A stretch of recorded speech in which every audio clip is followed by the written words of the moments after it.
Daniele, ma allora sta uscendo il falso, mi hanno detto, ma che cos'è? Ma tu sei un rompicazzo alle Iene, sei? No, andiamo, spiegami, torniamo a prendere un caffè. Spiegami un po' che cos'è. Vai, il falso è programmaticamente quello che dice di essere. È uno sguardo sulle falsificazioni e la manipolazione della stampa, ma è anche falso in se stesso. È uno sguardo ironico, molto ironico su una realtà, questa dei lavori parlamentari, che molto spesso pensa di essere seria e a volte invece non lo è.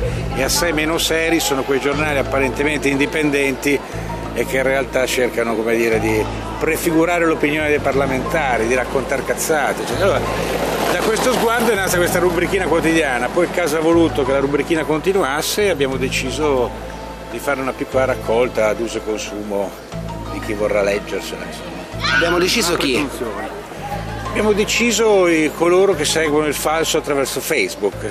Ad alcuni è parso cosa buona che venisse raccolto questo sguardo un po' demenziale su fatti ancora più demenziali. Dai, era studiata, era. No, è stata un'esperienza spontanea, tutto questo clamore per l'uscita di questo libercolo.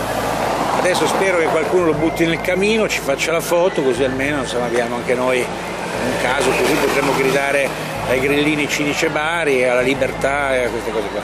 Qual è l'editore che hai pagato per fartela fare questa cosa? L'editore che ho pagato è un vecchio amico, ma mi doveva la vita per fatti di Leoncavallo di molti anni fa e quindi, come dire, non è stato un pagamento molto oneroso. Vabbè, allora promessa mantenuta, dai. Sì, sicuramente.